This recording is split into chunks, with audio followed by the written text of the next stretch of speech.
Ian Angus is DoC's head of marine species and threats. He's coordinating a team taking samples of the mammals to find out why so many of them have died so quickly.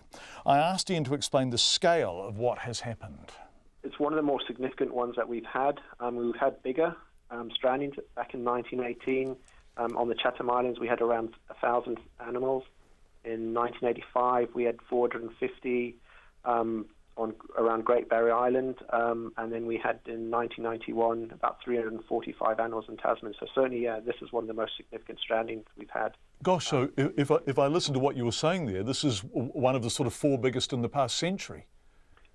Yeah, it's certainly up there. I mean, mass strandings of pilot whales globally are quite a common occurrence. They're always unfortunate, but and we're certainly an area in which pilot whales frequent. So yes, we do get them. We do get pilot whales strandings fairly regularly. Yes. Very unfortunate, but we don't normally get this number of animals stranding. Yes. Why do they do it?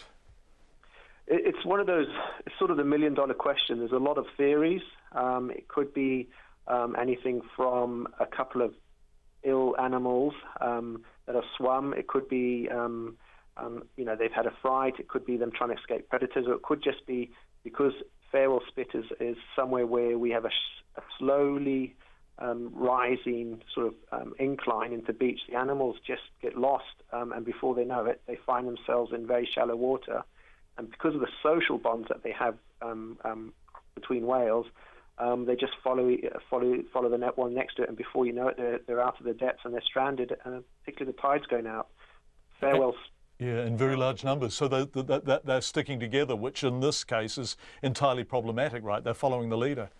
Yeah, no, it is. They've got incredibly strong bonds between individuals and among the group. And what we tend to find, even when you may try and successfully refloat an animal, it'll still stay in that vicinity because the bonds are so strong. And unfortunately, those strong bonds help in some situations, but they do lead to the problem of the mass stranding. Yes, it's heartbreaking, isn't it? Because they actually, the rescuers, and these are just ordinary folk by and large, did a fantastic job of getting about 100 whales back out to sea, but they hung around and they've come back in again. Yeah, so there are a lot of people out there, and it can be a really distressing and hard job. You're out there, it can get cold after a time. Particularly, it's very distressful being around a number of animals which you're trying to help. And then they are large animals, so they're not the easiest to move. So no. When you actually get them refloated, it's heartbreaking to then have a few or some then swim back or be too unwell to swim away. But my understanding at the moment is that they've refloated successfully, some not successfully, and then we're all going to wait for the next high tide and to see what's happened with see what we do with those, and then to see what happens to those we have successfully refloated, and hopefully they're fine.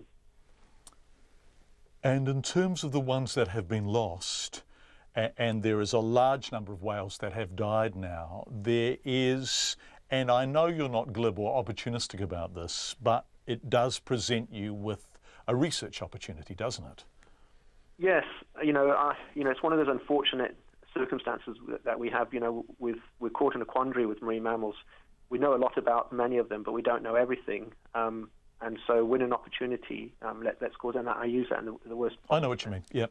It provides us an opportunity to go out, examine the whales, and to learn some new facts about them. We know pilot whales relatively well in terms of their biology, behavior, and stuff.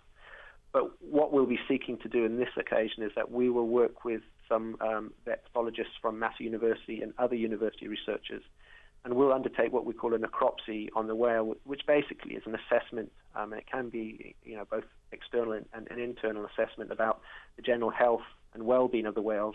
And what we're trying to do is trying to get some biology, some basic biology answered, some questions answered, but also in some instances look to see if we can determine what might have been the cause of the stranding and what might have led to the death of the whales. So you're able to do research detailed enough to identify if the whales all had something in common that had gone wrong? Well, it's unfortunately it's not like CSI. What we normally get is sort of hints or indications. So, we will do, first of all, obviously a visual inspection to see if there's any trauma or injuries on the whales. I think that's sort of unlikely as a cause of death.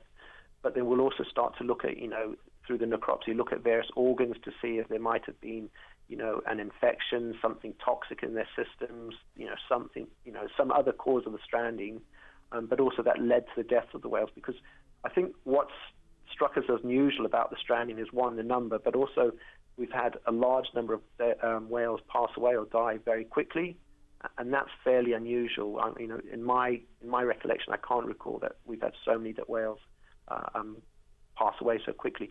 But there might be reasons. We might not have got to the stranding early enough in terms of detecting it. It might not have been reported,